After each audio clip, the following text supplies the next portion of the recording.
नमस्कार। ज्येष्ठ मास के कृष्ण पक्ष की अचला या अपरा एकादशी अपार पुण्य, अपार धन और अपार खुशियाँ देने वाली है। आज मैं आपको इसकी कथा सुनाने जा रही हूँ। कथा सुनने से पहले हाथ में तिल और फूल ले लें और कथा सुनने के बाद भगवान को प्रणाम करते हुए उनके आगे छोड़ दें। तो चलिए मन में भगवान का ध्यान करते हुए कथा का आनंद लेते हैं।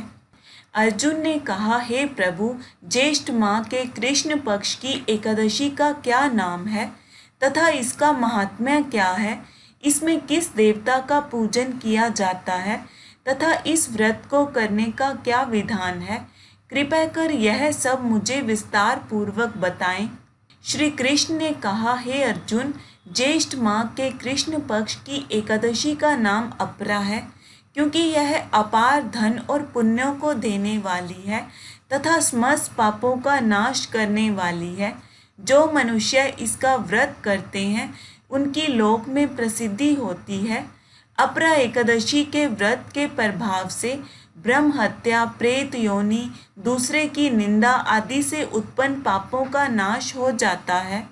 इतना ही नहीं, स्त्री गमन, झूठी गवाही, असत्य भाषण, झूठा वेद पढ़ना, झूठा शास्त्र बनाना, झूठा वैद्य बनकर लोगों को ठगना आदि भयंकर पाप भी अपरा एकादशी के व्रत से नष्ट हो जाते हैं। युद्ध क्षेत्र में भागे हुए क्षत्रिय को नरक की प्राप्ति होती है, किंतु अपरा एकादशी का व्रत करने से उसे भी स्वर्ग की प्राप्ति हो जाती है। गुरु से विद्या अर्जित करने के उपरांत जो शिष्य गुरु की निंदा करते हैं तो वे अवश्य ही नरक में जाते हैं। अपरा एकादशी का व्रत करने से इनके लिए स्वर्ग जाना संभव हो जाता है।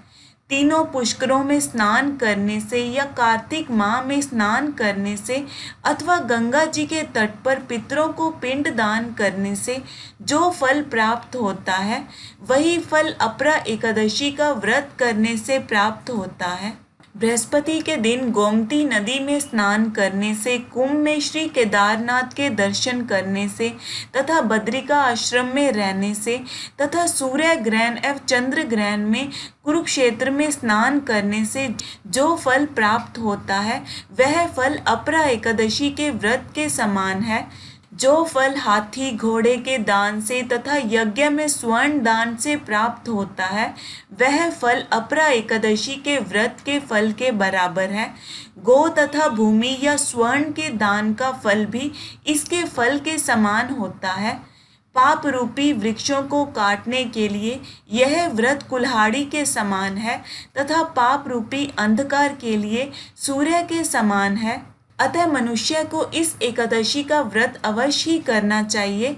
यह व्रत सब व्रतों में उत्तम है। अपरा एकादशी के दिन श्रद्धा पूर्वक भगवान श्री विष्णु का पूजन करना चाहिए, जिससे अंत में विष्णु लोक की प्राप्ति होती है। इसकी प्रचलित कथा के अनुसार प्राचीन काल में महिध्वज नामक एक धर्मात्मा राजा था। उसका छोटा भाई वज्रध्वज बड़ा ही क्रूर, अधर्मी तथा अन्यायी था। वह अपने बड़े भाई से द्वेष रखता था। उस पापी ने एक दिन रात्रि में अपने बड़े भाई की हत्या करके उसकी देह को एक जंगली पीपल के नीचे गाड़ दिया। इस अकाल मृत्यु से राजा प्रेत आत्मा के रूप में उसी पीपल पर रहने लगा और अनेक उत्पात करने लगा। एक दिन अचानक धौम्य नामक ऋषि उधर से गुजरे। उन्होंने प्रेत को देखा और तपोबल से उसके अतीत को जान लिया। अपने तपोबल से प्रेत उत्पात का कारण समझा। ऋषि ने प्रसन्न होकर उस प्रेत को पीपल के पेड़ से उतारा तथा परलोक विद्या का उपदेश दिया। दयालु ऋषि ने राजा की प्रेत योनि से मुक्ति के लिए स्वयं ही अपरा एकादशी का व्रत किया और इसका पुण्य प्रेत को अर्पित कर दिया। इस पुण्य के प्रभाव से राजा की प्रेत योनि से मुक्ति हो गई। वह ऋषि को धन्यवाद देता हुआ दिव्य देह धारण कर पुष्पक विमान में बैठकर स्वर्ग को चला गया। हे राजन, मैंने यह अपरा एकादशी की कथा लोकहित के लिए कही है। इसके पठन व श्रवण से सभी पाप नष्ट हो जाते हैं। कथा का सार है कि अपरा अर्थात अपार या अतिरिक्त जो प्राणी एकादशी का व्रत करते हैं उन्हें भगवान श्री हरि विष्णु की अतिरिक्त भक्ति प्राप्त होती है, भक्ति और श्रद्धा में वृद्धि होती है। आइए मिलकर बोलते हैं भगवान विष्णु का ये मंत्र। शांताकारं भुजगशयनं पद्मनाभं सुरेशं विश्वधारं गगनसदृशं मेघवर्णं शुभांगं लक्ष्मीकान्तं कमलनयनं योगिभिर्ध्यानगम्यं वन्दे विष्णुं भवभयहरं सर्वलोकैकनाथम्।